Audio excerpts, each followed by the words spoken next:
Gentlemen, I present a rare opportunity. You'll never afford it. Bidding starts at 5,000. A duke in debt. Her hands were shaking. The auction hall was packed with lords, earls, and wealthy merchants, all of them watching with cold, amused eyes.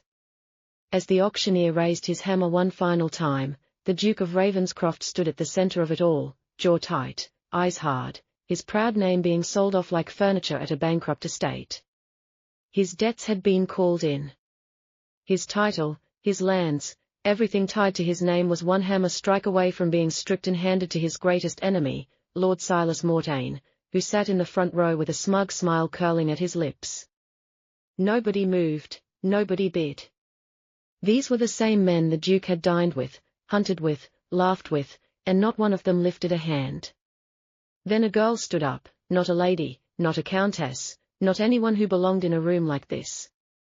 Nora Sterling, a seamstress's daughter with ink-stained fingers in a worn coat, reached into the small pouch tied at her wrist, and pulled out a single coin, the last one she owned in the world, the one she had saved for 3 months to pay her mother's physician.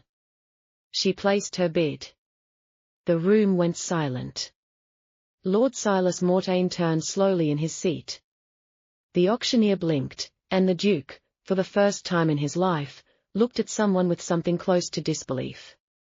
The hammer came down, and before the echo died in that grand hall, the Duke of Ravenscroft turned, walked straight toward her, and said 4 words that would change both their lives forever.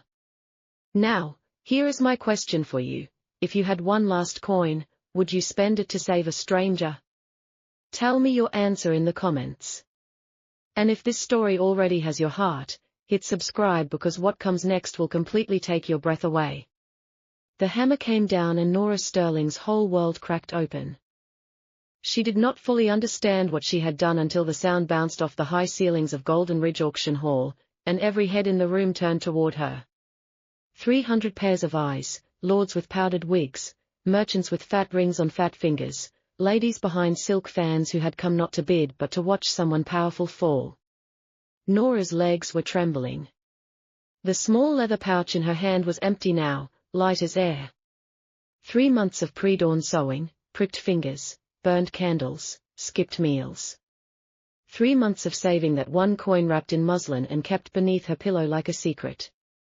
It was meant for Dr. Arthur Sinclair, it was meant for her mother, Martha Sterling, who had been coughing since February and whose color had not been right since the frost came in. Or rather, she had spent it on a duke she had never met. She had not even planned to enter the hall. She was cutting through Golden Ridge Lane to deliver a mended gown when she heard the crowd. When she stopped at the door and saw the tall man at the front of the room, chin raised, hands behind his back, refusing to look broken while the room enjoyed his breaking, something in her chest moved, not slowly, but violently, like a door kicked open from the inside. He had not begged. He had not flinched. He simply stood there and let them try to make him small. Nora, who had spent her whole life being made to feel small, understood that without needing a single word. So she bid. Now she stood in the most expensive room she had ever entered, empty-handed and breathless, and the Duke of Ravenscroft was walking toward her. He was taller than he appeared from across the room. His eyes were not cold grey as she had imagined, but darker, something between storm and deep water, and they were fixed entirely on her. Not on the crowd, not on Lord Silas Mortain, who had risen from his front row seat looking like a man who had just bitten into something rotten, not on the auctioneer nervously shuffling papers, only on her. He stopped 2 feet away, close enough that she could see the tension in his jaw, the way his shoulders had not dropped even now. Your name, he said, quiet and controlled, like a fire that had chosen for now not to burn. Nora Sterling. Why did you do that? She lifted her chin. Because no one else was going to. Something shifted in his expression, small, barely there, but real. Lord Silas Morton's voice came from behind, smooth and sharp at once, like a blade in velvet. The bid was irregular. The girl has no standing here. I will be speaking to the committee. The Duke of Ravenscroft did not turn around. You will do whatever you like, Mortain. You always have. Then he took Nora's empty hand in both of his hands and said clearly, with his full title behind every word, Miss Sterling is under my protection. Anyone with a complaint may bring it to my solicitor on Carver Street. He looked at the auctioneer. The bid stands. The auctioneer looked at Mortain, then at the Duke, then stamped his ledger with the energy of a man who wanted to be anywhere else. The bid stands. Mortain did not shout, men like him never did. But the look he sent across that hall, first to the Duke and then slowly to Nora, said everything. It said this was not finished. That he had a long memory and a longer reach. That she had just made herself a dangerous enemy. Nora felt it land on her like cold water, but she did not look away. The Duke guided her out with one hand placed lightly at her elbow. Outside, the evening air was sharp. Lanterns flickered. A polished black carriage waited at the curb.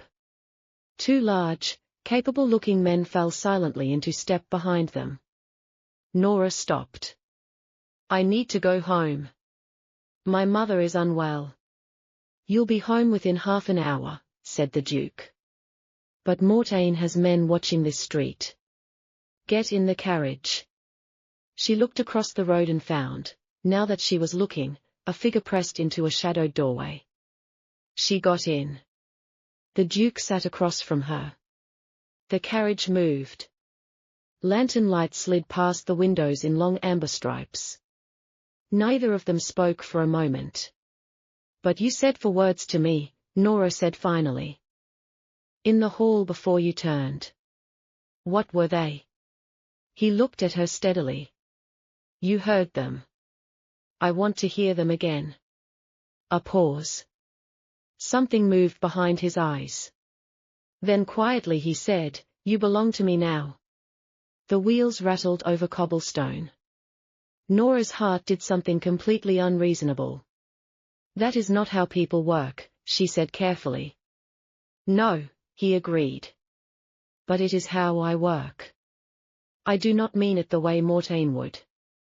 I mean that you placed yourself in danger for me tonight. I do not leave debts unpaid, and I do not abandon people who act on my behalf. I am not in danger. You made an enemy of Lord Silas Mortain, he said flatly. That means you are in danger whether you believe it or not. She wanted to argue, she was very good at arguing. But the flat certainty in his voice made every argument feel thin. Who are you? She asked instead. I know your title. I do not know you.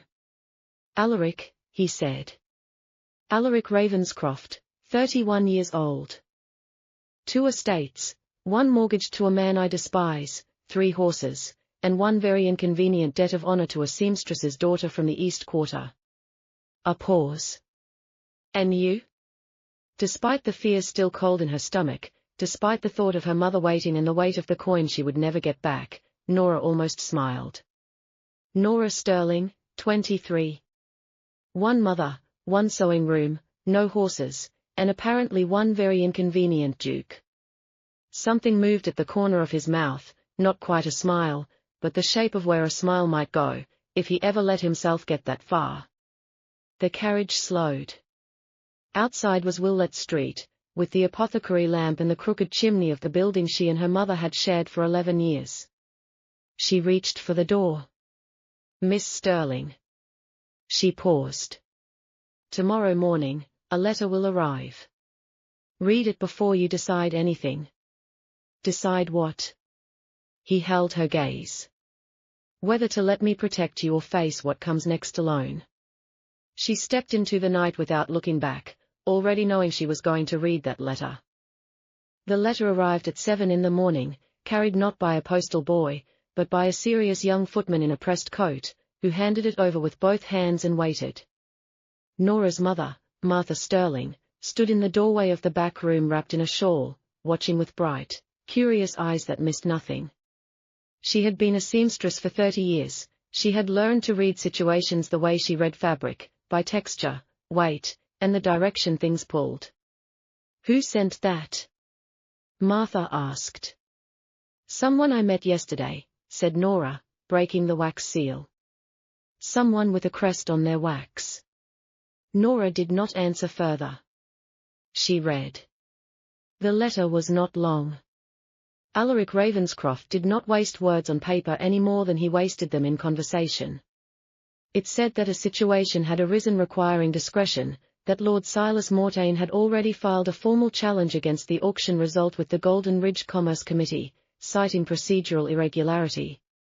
That the challenge, if successful, would strip the result and return Alaric's debts to Morton's hands. That there was one way to prevent this outcome, and it required Nora's cooperation. It stated that if she was willing to hear the terms, his carriage would collect her at 9. It was signed simply, Ravenscroft. She folded the letter. Her mother was still watching. I need to go out, Nora said. You have 3 gowns to finish by Thursday. I know. I will be back by noon. Martha crossed the room slowly, took her daughter's face in both hands, and looked at her the way only mothers look, like she was reading something written very small and very deep.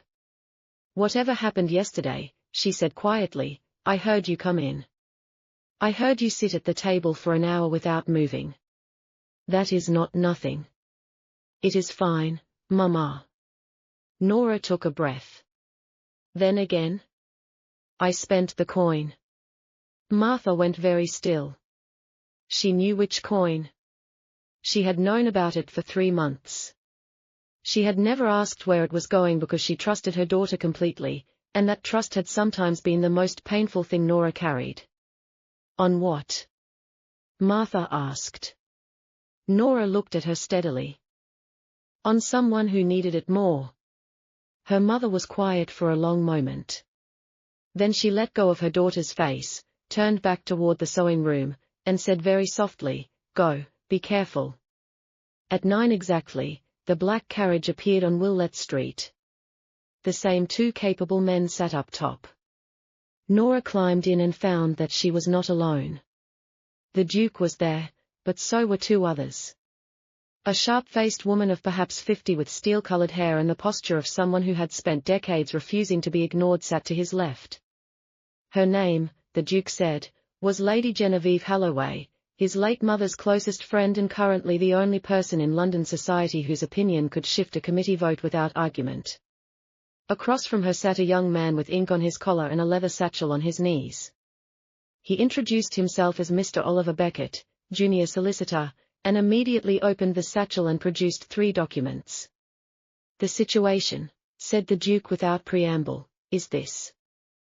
Morton's challenge claims that your bid was placed without financial backing sufficient to be recognized under auction law. He is technically correct. 1 coin does not meet the minimum threshold. Then the challenge will succeed, said Nora. Not necessarily, said Mr. Beckett, looking up from his papers. There is a provision rarely used under the Golden Ridge Charter. A bid placed in genuine good faith by a party acting as proxy for a named principal is recognized regardless of the amount tendered, provided the principal can be identified and the relationship between bidder and principal can be established. Nora looked at the Duke. You want to say I was acting as your proxy? I want to say, said Alaric carefully, that you were acting on my behalf, which is true. The question is how we establish the relationship convincingly enough to satisfy the committee. Lady Genevieve Halloway spoke for the first time.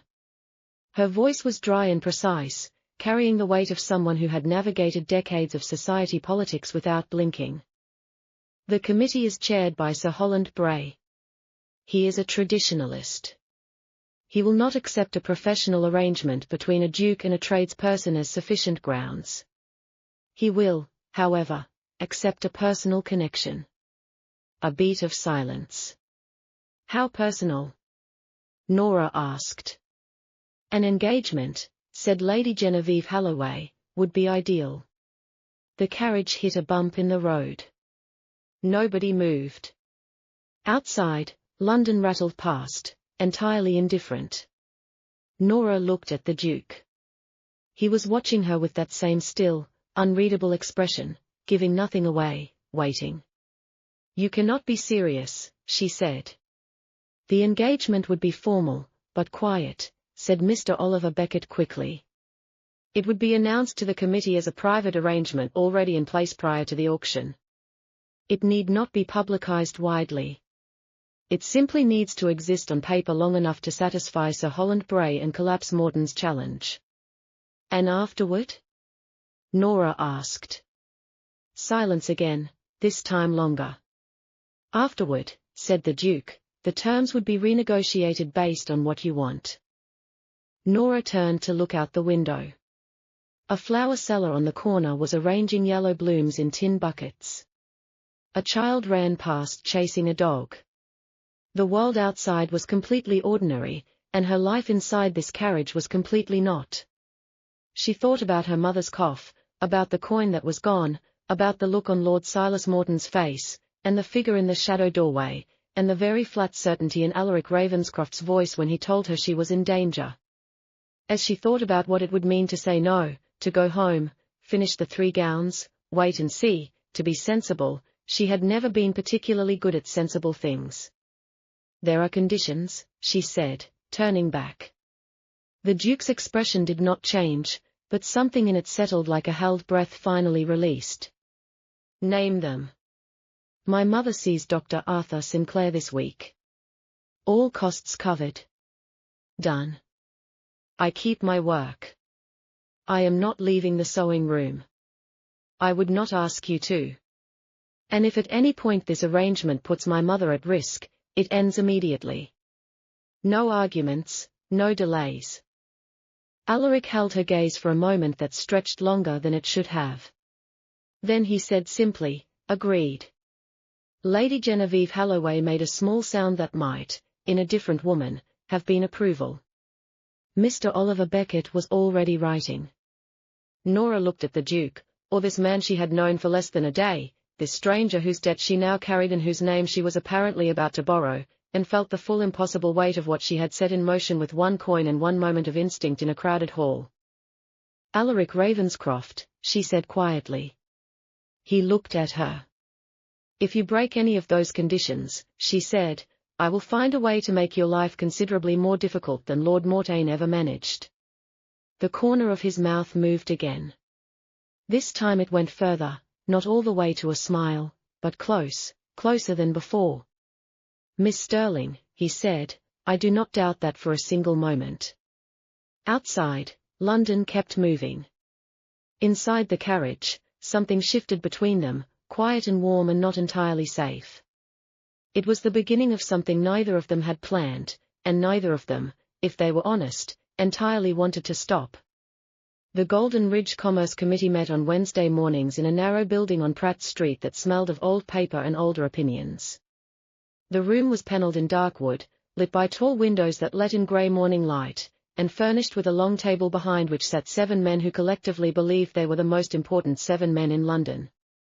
Sir Holland Bray sat at the centre. He was a man of 60 with white side whiskers and the expression of someone who had not been surprised by anything since 1803. He wore his authority the way some men wore their best coats, carefully, deliberately, and with the constant awareness that others were looking. Nora sat beside Alaric Ravenscroft at a smaller table facing them. Lady Genevieve Halloway sat to her right. Mr. Oliver Beckett sat to Alaric's left with his leather satchel open and 3 freshly inked documents arranged in a precise row in front of him. Across the room, Lord Silas Mortain sat with his own solicitor, a tall, thin man named Mr. Wick, who had the look of someone who had spent his entire career finding loopholes and enjoyed it very much. Nora had worn her best dress. It was not remarkable, it was clean and well fitted, and she had mended the cuffs herself the night before by candlelight, which was either admirable or deeply sad, depending on how one looked at it. Lady Genevieve Halloway had looked at it, said nothing, and handed her a brooch to pin at the collar. It was small and silver and old, and it changed everything about how she looked without changing anything about who she was, which Nora suspected was entirely intentional. The challenge before this committee, said Sir Holland Bray, opening a ledger, concerns the validity of a bid placed at Golden Ridge Auction Hall last Thursday evening. The challenging party contends that the bid was financially insufficient and placed by a person without recognized standing in relation to the principal. The respondent contends otherwise. He looked up. Mr. Wick, you may begin. Mr. Wick rose. He was the kind of man who enjoyed rising. The facts are straightforward, he said, smoothing his lapel. The bid tendered was a single coin, well below the minimum threshold required under Article 7 of the Golden Ridge Charter for an unsponsored individual bidder. The bidder, a Miss Sterling, is a seamstress operating from the East Quarter with no financial holdings, no title, and no prior connection to the Duke of Ravenscroft that this committee has been made aware of. The bid is irregular. The result should be nullified. My client is prepared to resume the auction at the original terms. He sat down with the satisfied air of a man who believed he had already won. Sir Holland Bray turned to Mr. Oliver Beckett. Respondent. Mr. Beckett rose. He was younger than Mr. Wick and less polished, but he had something Mr. Wick didn't have, which was the truth, or at least a very well-constructed version of it. The committee's attention is directed to Article 12 of the Golden Ridge Charter, he said, laying one of his documents flat on the table and sliding it forward. A bid placed in genuine good faith by a party acting on behalf of a named principal is recognized regardless of the sum tendered, provided the relationship between the parties can be established to the committee's satisfaction. Miss Sterling acted on behalf of the Duke of Ravenscroft. The relationship between them is personal in nature and of some standing. Mr. Wick's head came up sharply. What relationship? There is no documented connection between these two individuals prior to last Thursday. There is now, said Mr. Beckett calmly, and produced the second document. Sir Holland Bray leaned forward to read it. His white eyebrows rose by perhaps a quarter of an inch, which for a man of his particular self-control was practically a gasp. He passed the document to the committee member on his left, who passed it to the next, and so on down the table, each man reading and then looking up at Nora with an expression she could not quite categorize. Across the room, Lord Silas Mortain was watching. He had not moved since Mr. Beckett produced the document, but something in his face had gone very tight. This states, said Sir Holland Bray slowly, that the Duke of Ravenscroft and Miss Nora Sterling are engaged to be married. Yes, said Mr. Beckett, and this arrangement was in place prior to the auction. It was a private arrangement, said Lady Genevieve Halloway, speaking for the first time, her voice carried across the room like a door closing firmly. As is appropriate for matters of this nature, I was personally informed of the understanding some weeks ago. I am prepared to attest to that. Every head at the committee table turned toward Lady Genevieve Halloway. She was the kind of woman that heads turned toward, not because she demanded it, but because she had made it structurally inevitable over 50 years of careful social positioning. Sir Holland Bray, who had known her since they were both young enough to dance, visibly recalibrated. Lady Genevieve Halloway, he said carefully, do you attest to the prior existence of this arrangement? I do, she said, with the serenity of someone telling the absolute truth about something that had been decided 3 days ago in a moving carriage. Mortain rose from his seat. This is fabricated. This entire document is a construction designed to circumvent a legitimate legal challenge, and I will not sit here and watch this committee be deceived by a duke with a clever solicitor and a convenient engagement to a girl nobody has ever heard of. The room went very still, and Sir Holland Bray looked at Lord Silas Mortain over his spectacles. My lord, he said with the precision of a man filing something away for later, you will resume your seat or you will leave this room. Those are the options available to you.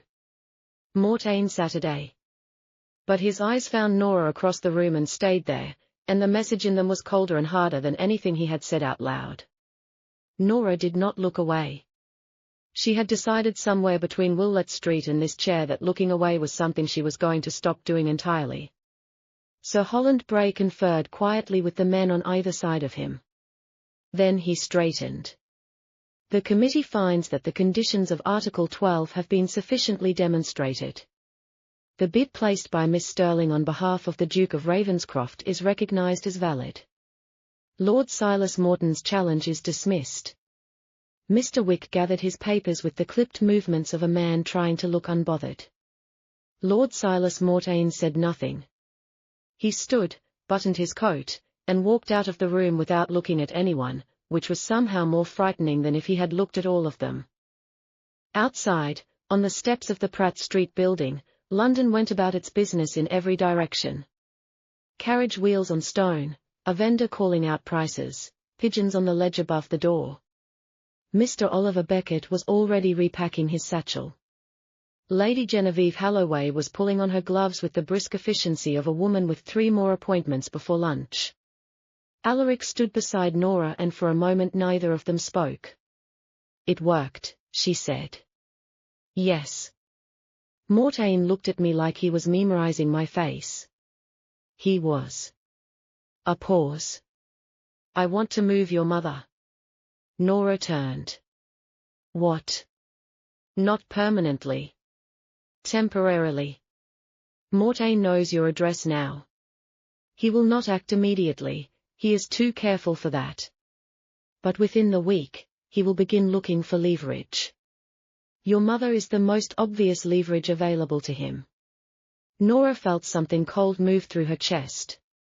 "Where would you move her?" "There is a house on Mercer Lane. It belongs to my estate. It is staffed, comfortable, and quiet. Dr. Arthur Sinclair has consulting rooms 2 streets away." He paused. "She would be safe there. She will not like being moved." "No," he said, "but she will like it considerably more than the alternative." Nora looked at the street. She thought about her mother's shawl and her bright, watchful eyes, and the way she had simply said, "Go, be careful," the way she always trusted without demanding explanation. The thought of anything reaching her mother because of a choice Nora had made in an auction hall made something fierce and protective rise up in her chest and push everything else aside. "I will talk to her tonight," she said. Alaric nodded, and then quietly, as if he had been thinking about it for a while and had only now decided to say it, he said, "You did well in there." Nora glanced at him. "I only sat there." "You sat there like you had every right to be sitting there," he said. "In that room, facing those men, under Mortain. That is not a nothing. Most people with far more practice would have flinched." She was quiet for a moment. Something in the observation settled warm in her chest in a way she had not expected and was not entirely sure what to do with. "I learned a long time ago," she said carefully, "that the moment you flinch is the moment they decide they were right about you."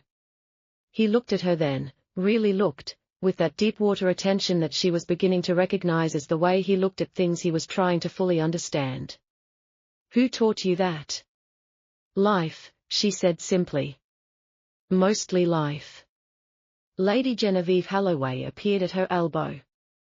"I will call on you Thursday, Miss Sterling. We must discuss how this engagement is to be presented socially. Quietly or not, people will talk, and it is better to shape the conversation than to chase it." She looked at Alaric. "You will behave like a man who is sincerely attached, not like a man managing a situation." "Oh, there is a difference, and people will see it." Alaric looked at his mother's oldest friend with an expression that was difficult to read. "I am aware," he said. Lady Genevieve Halloway's sharp eyes moved between them once quickly, and something in her expression shifted in a way that she immediately controlled. "Good," she said. Then she was gone, heels clicking down the stone steps with absolute authority. Mr. Oliver Beckett shook Nora's hand, reminded Alaric of a follow-up filing required by Friday, and hurried off in the other direction. And then it was just the 2 of them on the steps, with London moving around them, and the morning getting brighter, and the strange, fragile new shape of their arrangement sitting between them like something neither one of them quite knew how to carry. Martha Sterling did not take the news quietly. She listened. She sat in her chair by the sewing table with her hands folded and her face composed, and she listened to every word Nora said, from the auction to the carriage to the committee room to the house on Mercer Lane. She did not interrupt. She did not make a sound. And when Nora finished, She was quiet for a long time. Then she said, "You told a room full of officials that you are engaged to a duke." "Yes." "A duke you met 4 days ago?" "Yes." "To save a legal result that you caused by spending our physician's coin." Nora winced. "When you say it like that. How would you like me to say it?" But her mother's voice was not angry. It was something closer to exhaustion, and something closer still to the particular tenderness of a woman who had raised a daughter exactly like herself, and could not quite decide whether to be proud or terrified. "It is temporary," said Nora. "The engagement is a legal formality. Once Morton's position is fully weakened, it dissolves quietly. And the house on Mercer Lane is safe and close to Dr. Arthur Sinclair." Martha looked at her hands. "You spent the coin, Nora." "I know. I was not angry about it. I want you to know that. I was never angry about it." She looked up. "I just want to know that you know what you are walking into. Men like that, dukes with crests on their wax seals and carriages that wait at the curb, they live in a world with rules we didn't write and cannot change. And when those rules turn, they turn on people like us first." "I know that world's rules," said Nora quietly. "I have been sewing its gowns my whole life." Her mother looked at her for a long moment. Then she stood, moved to the small window that looked out over the back alley, and said, "When do we move?" They moved on Friday. The house on Mercer Lane was narrow-fronted and modest by estate standards, but warm and well-kept, with a small walled garden at the back and a housekeeper named Mrs. Dunn, who had clearly been told to be welcoming and had taken the instructions seriously. Martha walked through every room with the expression of a woman cataloguing everything and committing none of her reactions to her face, which was how Nora knew she was quietly overwhelmed. Dr. Arthur Sinclair came on Saturday morning. He was a compact but precise man with kind eyes and clean hands, and he examined Martha thoroughly. He told her she had a persistent bronchial inflammation that had been left too long without proper treatment and that with the right medicine, warmer rooms, and fewer drafts, she would improve significantly over the coming weeks. He left a prescription and a follow-up appointment and did not mention payment, which meant the Duke had already arranged it, a fact Nora added silently to the list of things she was keeping track of. The list was getting long. She had not seen Alaric since the steps of the Pratt Street building. He had sent a note the morning after the committee hearing, brief and businesslike, confirming the Mercer Lane arrangements and mentioning that Lady Genevieve Halloway would be calling Thursday as discussed. He had signed it the same way as the first letter, just Ravenscroft. She thought about that, about the gap between Ravenscroft on paper and Alaric in a moving carriage at night, talking about horses and debts in the shape of things that had almost made him smile. She thought about it more than was probably sensible.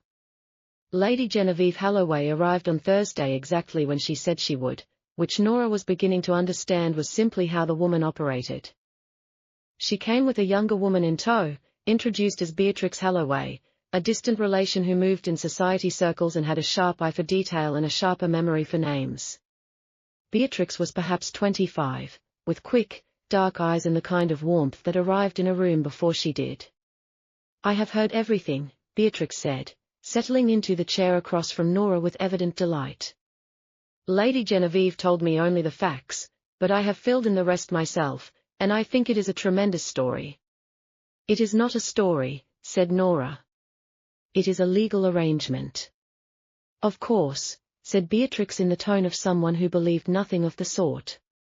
"Now, tell me what you know about how society works, so I know where we are starting." "I know that it is expensive, opinion-driven, and unkind to anyone it considers beneath it." Beatrix blinked, then laughed, genuine and bright.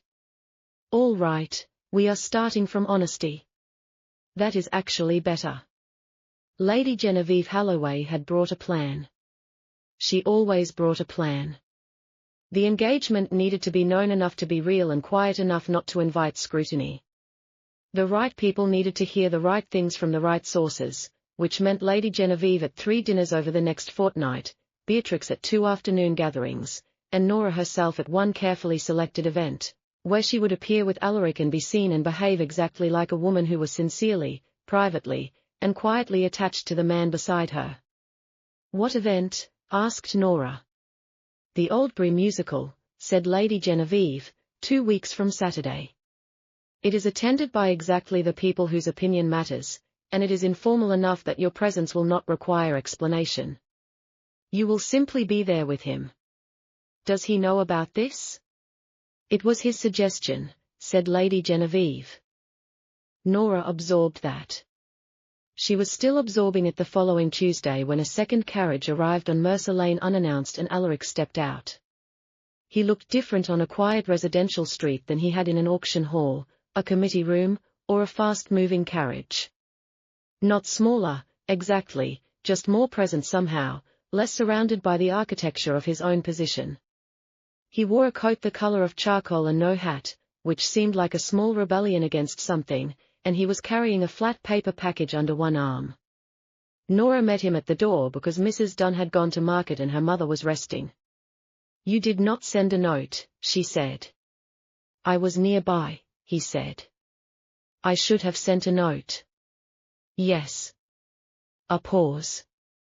He held out the package. "This is for you. It is not a gift.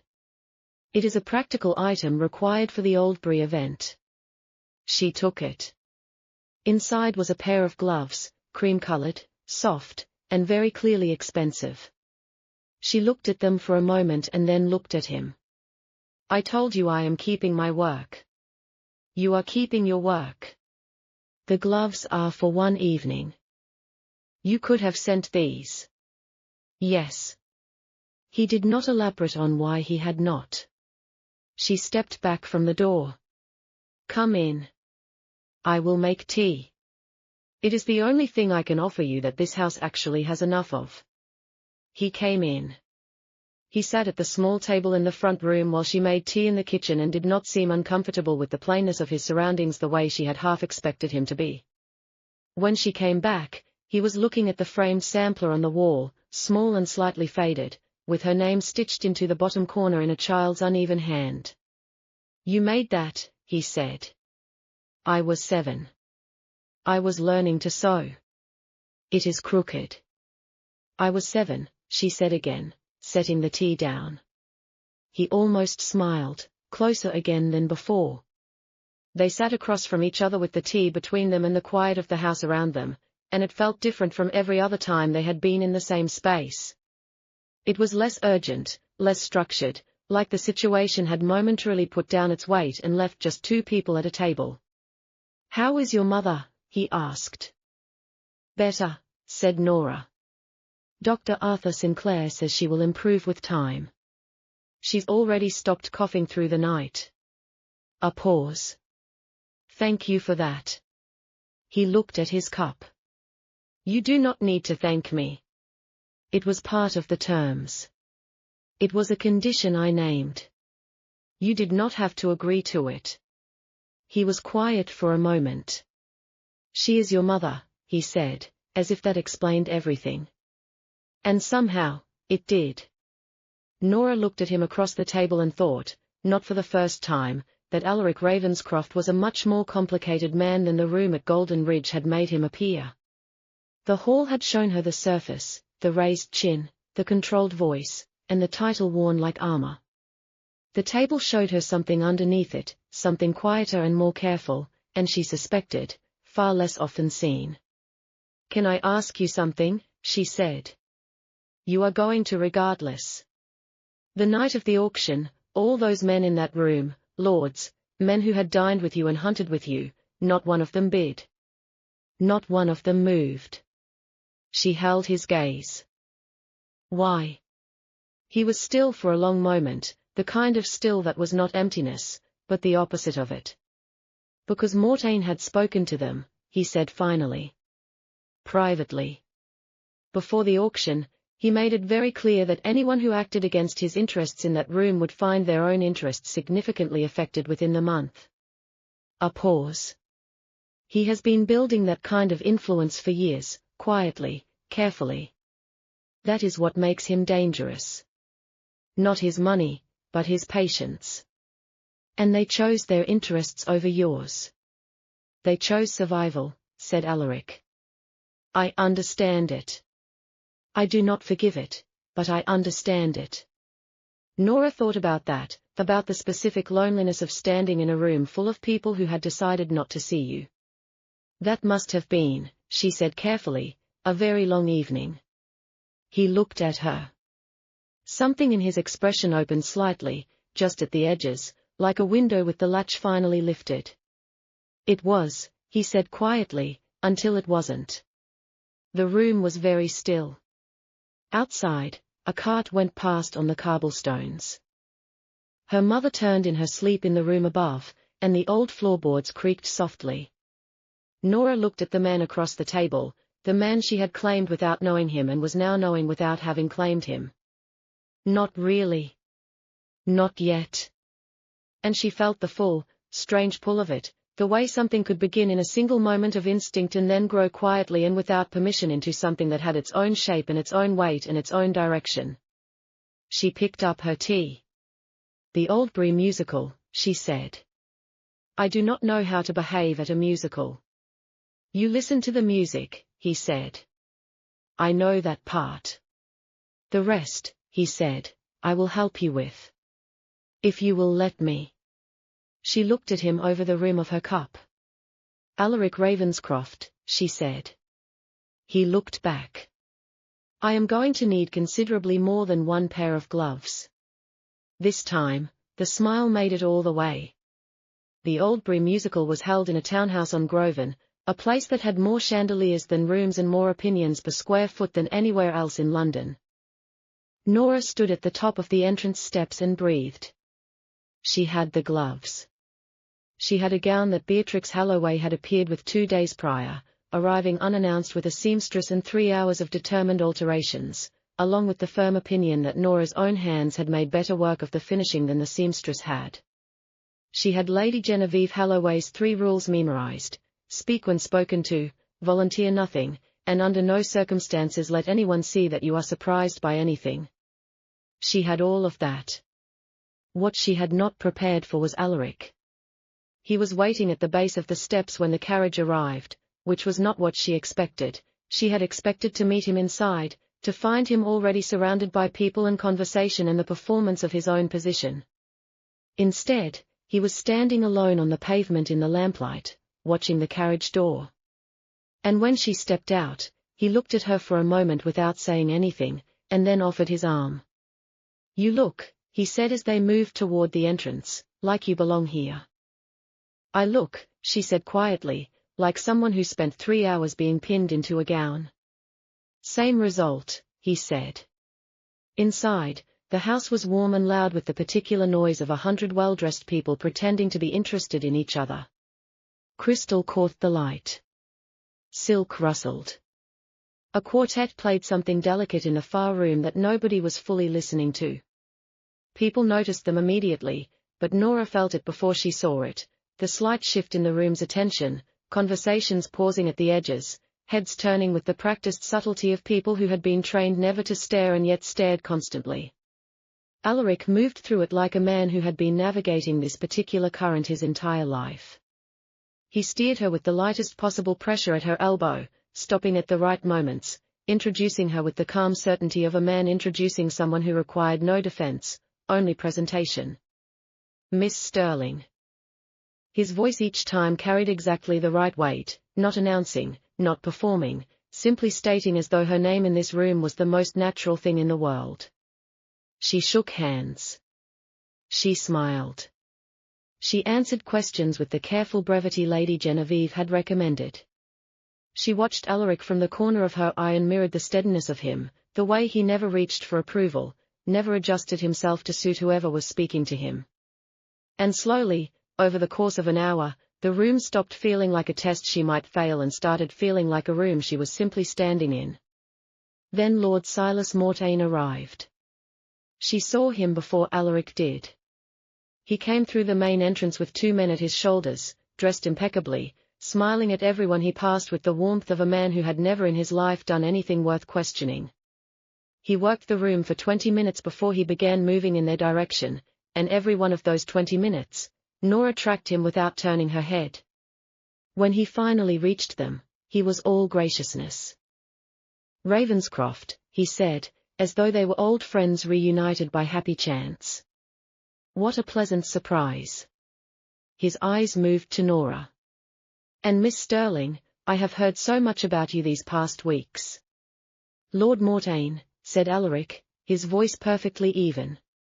"I must say," said Mortain, tilting his head with a smile that did not reach the surface of his eyes, "an engagement. How unexpected. How very sudden." He looked at Nora directly. "You must be a remarkable young woman to have captured our Duke's attention so thoroughly in such a short time." Nora felt the precision of it, the way every word was shaped to cut without appearing to cut at all. She smiled back at him with the full warmth of a woman who had grown up in rooms where dismissal was delivered daily and had learned to wear pleasantness like armor. "Love is often sudden, my lord," she said.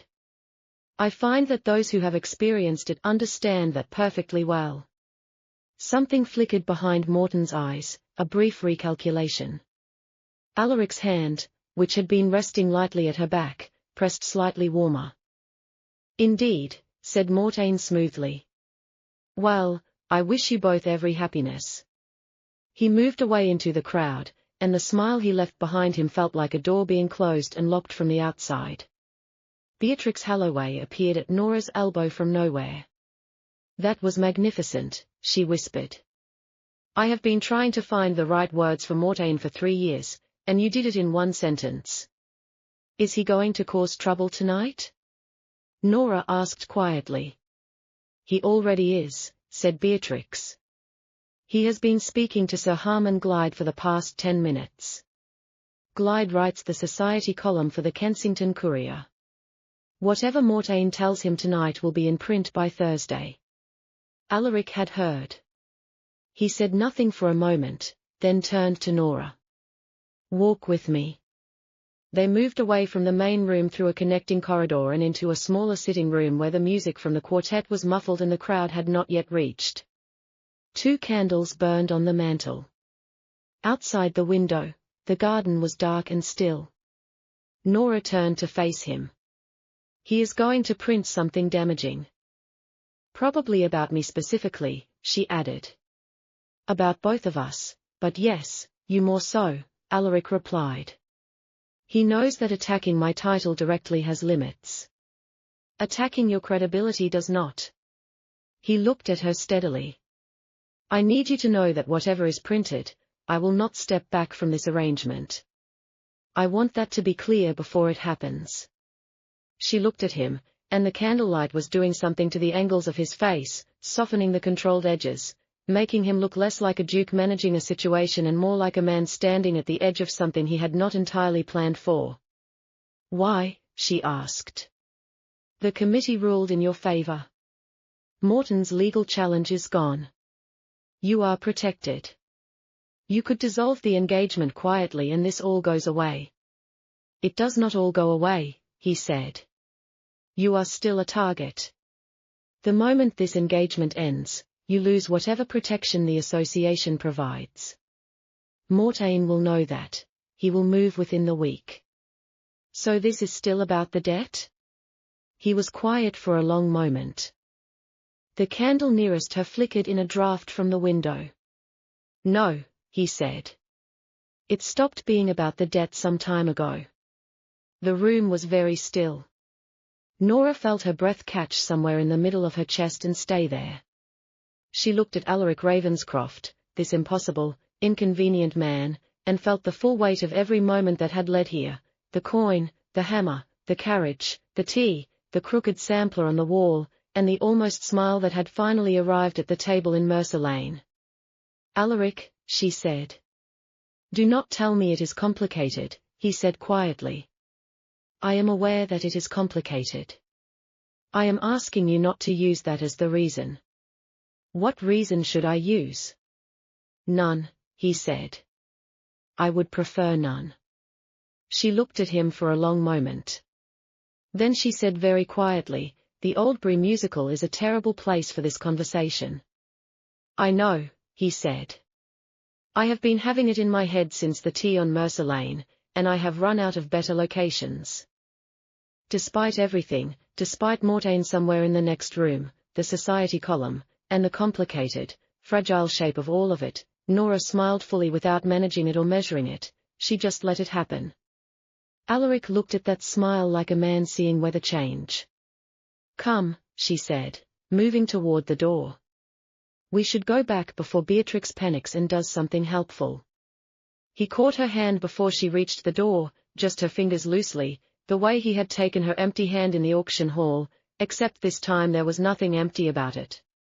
She stopped. After this evening, he said, I would like to discuss the terms again. All of them. Properly. She looked down at their joined hands, then up at him. All right, she said. Properly.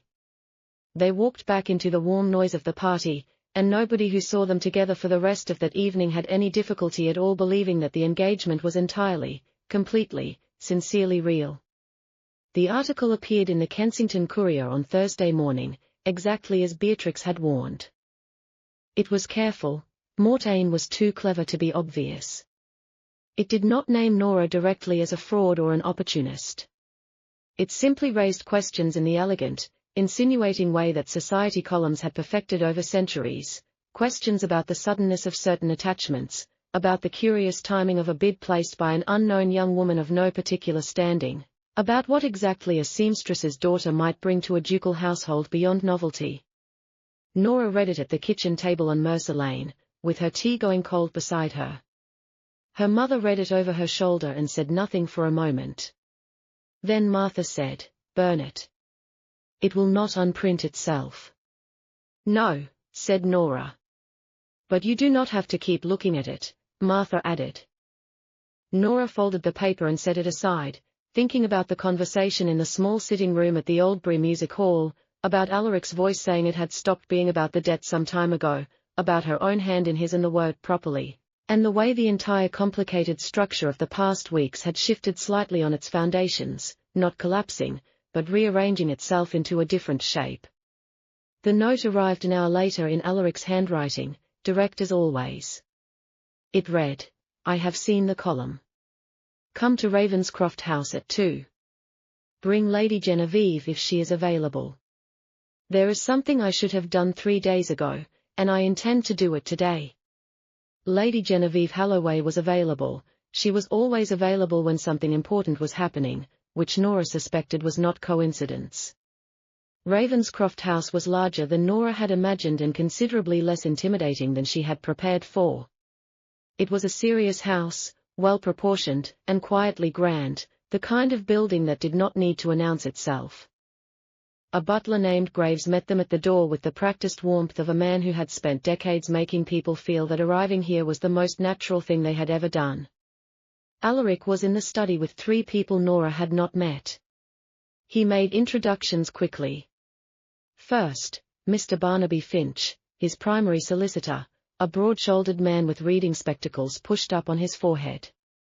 Then Mrs. Rosalind Crane, who wrote the opposing society column for the Mayfair Register and had apparently been waiting for a reason to contradict the Courier for the better part of a year. And Lord Julian Montague, a committee member from the Golden Ridge hearing who had, it turned out, a long-standing personal grievance against Lord Mortain dating back 7 years, along with the documented evidence to go with it. Nora looked at the assembled room, then at Alaric. You have been busy, she said. 3 days, he said. As promised. What followed was 2 hours of the most purposeful conversation Nora had ever sat inside.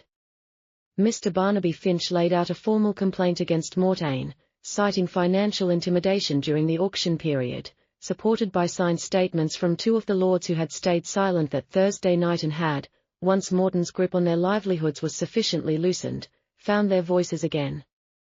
Lord Julian Montague added his documented evidence to the file, which concerned Morton's manipulation of a land transaction in 1809 that had cost 3 families their properties. Mrs. Rosalind Crane took notes with the bright, efficient energy of a woman who had found exactly the story she had been looking for. This goes to the Commerce Committee next week, said Mr. Finch. With Lord Montague's support in these statements, Morton's committee connections will not be enough to stop a formal inquiry. His influence over the auction houses, the lending arrangements, all of it comes under examination. And the column? Asked Lady Genevieve. Mrs. Rosalind Crane smiled. My piece runs Saturday. It will not attack Miss Sterling's character. It will simply tell a different story, a more accurate one.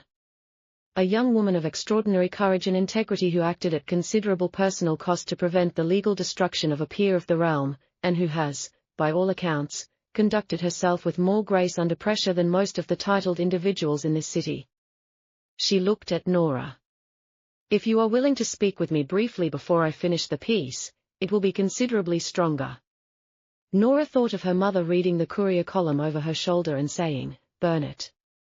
She thought of 3 months of pre-dawn sewing, 1 coin wrapped in muslin, and the specific look on Morton's face when the hammer came down and his plan came apart at the seam. Yes, she said. I am willing. When the others had filed out an hour later, Nora and Alaric were left in the study alone for the first time since the musical. The afternoon light was long and golden through the tall windows. The fire had burned low. The desk between them was covered in documents that had just quietly and permanently begun to dismantle the most dangerous man either of them knew. It is not finished, said Alaric. Mortain will not accept this without a response. There will be more. I know, said Nora. It will be easier to face with the engagement in place, with the protection it provides. She looked at him. He was watching her carefully, that deep-water attention fully present, giving nothing away but hiding nothing either. Is that, she said slowly, the only reason you want the engagement to remain in place? A pause followed. Outside, a carriage went past on the street, a door closed somewhere deep in the house. The fire shifted and settled. No, he said. It is not. He came around the desk then, not quickly, not dramatically, just directly, the way he did everything, and stopped in front of her close enough that she had to look up slightly to meet his eyes. I told you in the carriage that you belong to me. You told me that is not how people work. I remember. You were right, he said. That is not how people work. But this is how I feel, and I would like, if you are willing, to find a way to say it that you can actually accept. Nora looked at this man, this inconvenient, complicated, deeply serious man who had walked toward her across an auction hall when the whole room was watching and had not looked away since, who had sat at her plain table and drunk her ordinary tea, and looked at her crooked childhood sampler, and smiled like it was the best thing he had seen in years, who had spent 3 days quietly building a fortress around her and her mother and then presented it as simply something he intended to do today. She thought about what her mother had said, that when the rules of that world turned, they turned on people like them first. She thought about what she knew now, that Alaric was not the world's rules, he was something that existed despite them. You could start, she said carefully, by asking rather than claiming. Something moved through his expression, warm and honest and almost undone. Nora Sterling, he said quietly. Will you stay? Not marry, not belong. Just stay. The simplest possible word for the largest possible thing. She felt it settle in her chest like something that had been looking for that exact place to land. Yes, she said. I will stay. He reached out and took her hand, the same hand he had taken in the auction hall when it was empty and shaking and she had nothing left in it. Now it was steady. Now she held it back.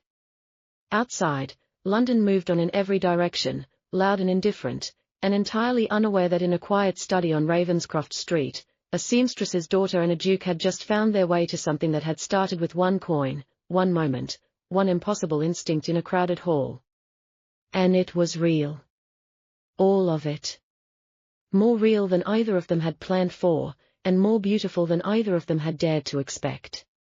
The summer air in London was thick and stagnant, but inside the house on Mercer Lane, the scent of lavender and pressed linen offered a cool reprieve.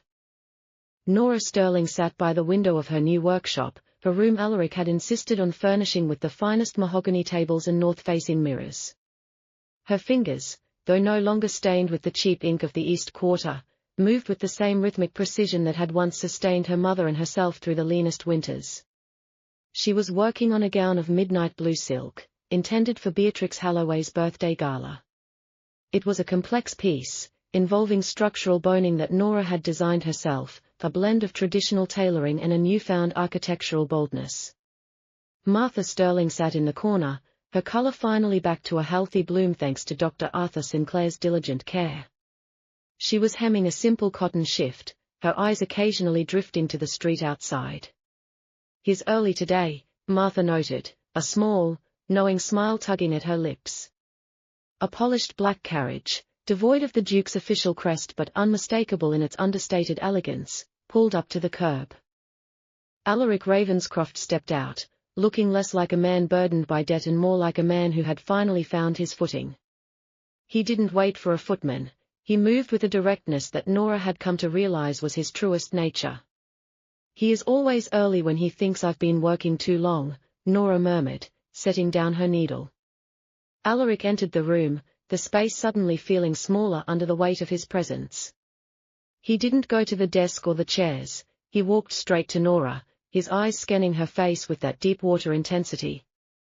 "You've been at that seam for 4 hours, he said, his voice a low vibration. "It's a difficult silk, Alaric." "It requires patience," she replied, standing up to meet him. "Patience is a virtue I am rapidly losing where your health is concerned," he countered, though his hand reached out to brush a stray thread from her shoulder with infinite gentleness. He turned to Martha. "Mrs. Sterling, I trust the new tonic is agreeable?" "Exceedingly so, Your Grace," Martha replied, her voice steady. "Though I suspect it is the lack of draughts in this house that is the real medicine." Alaric nodded, then turned back to Nora. "The Commerce Committee has concluded its final inquiry into Morton's lending practices. He has been stripped of his seat at Golden Ridge. But he is not going quietly, Nora. He has liquidated his remaining assets in the Kensington mills. He is looking for a final way to strike." Nora felt a familiar chill, but it was no longer the cold of fear, it was the cold of a blade being tempered. "What can he do?" "His reputation is in tatters." "He is attacking the source of your independence," Alaric said grimly. "He has begun buying up the contracts of the silk importers you use. He intends to starve your workshop of material before the season even begins." Lord Silas Mortain did not retreat to the countryside as society had expected. Instead, he entrenched himself in a small, dark office near the docks, a place where the rules of the ballroom did not apply. He sat across from a man with a scarred face and a ledger that held the secrets of London's textile trade. "I want every bolt of Lyon silk and every yard of Belgian lace diverted," Mortain hissed, his face thinner, his eyes burning with a desperate, localized fire. "If she cannot sew, she is nothing but a charity case for Ravenscroft. And the Ton will not tolerate a duchess who lives on handouts." Morton's plan was calculated. He knew that Nora's pride was tied to her work. If he could break the Sterling workshop, he believed he could break the engagement. He underestimated one thing: Nora Sterling had been navigating the rules she didn't write since she was 7 years old. A week later, Nora stood in her workshop, looking at an empty delivery crate. Her primary supplier had sent a brief, apologetic note citing unforeseen logistical constraints. She knew exactly whose hand had written that excuse.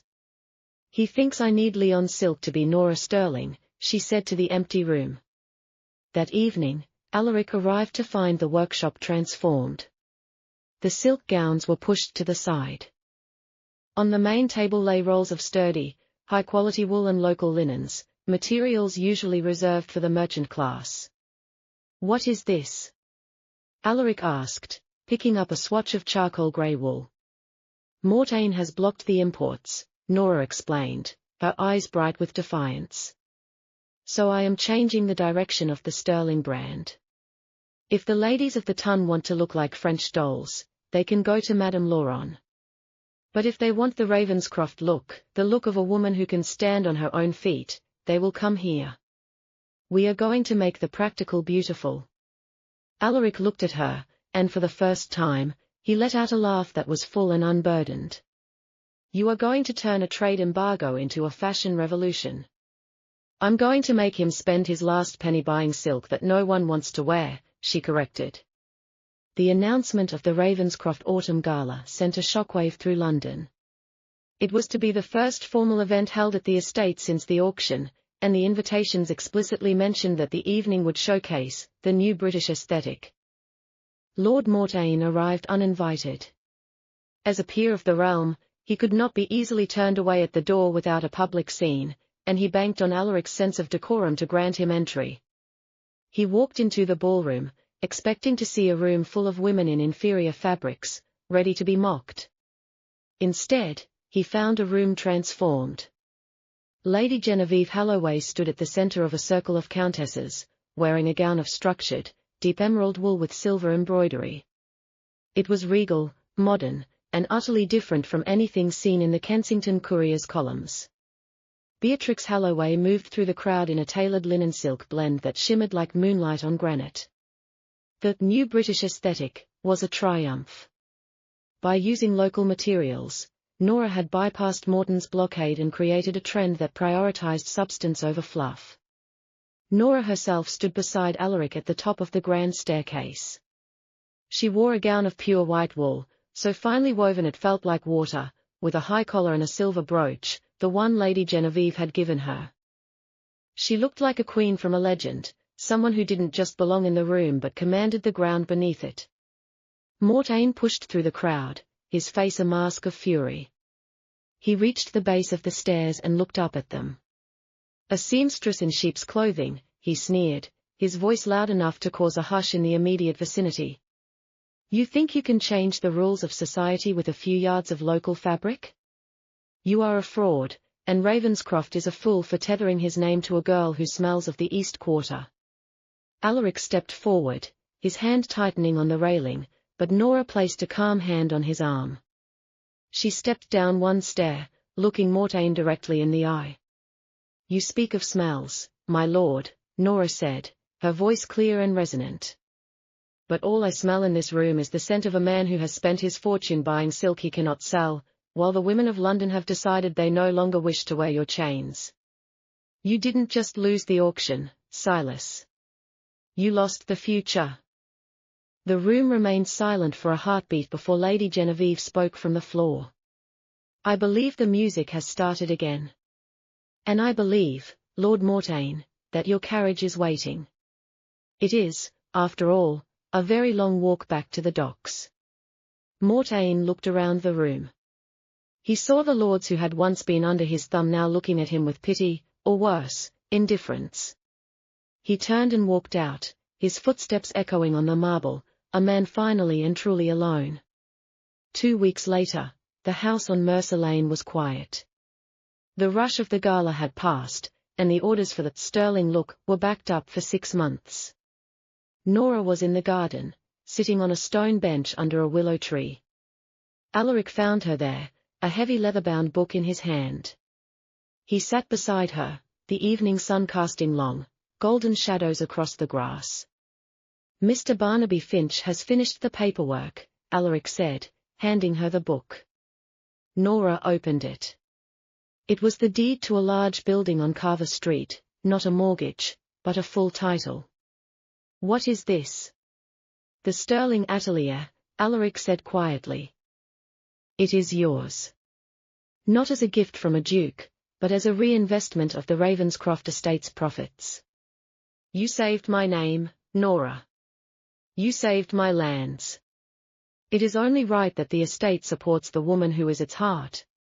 Nora looked at the deed, then at him. You said we would discuss the terms again. Properly. I did.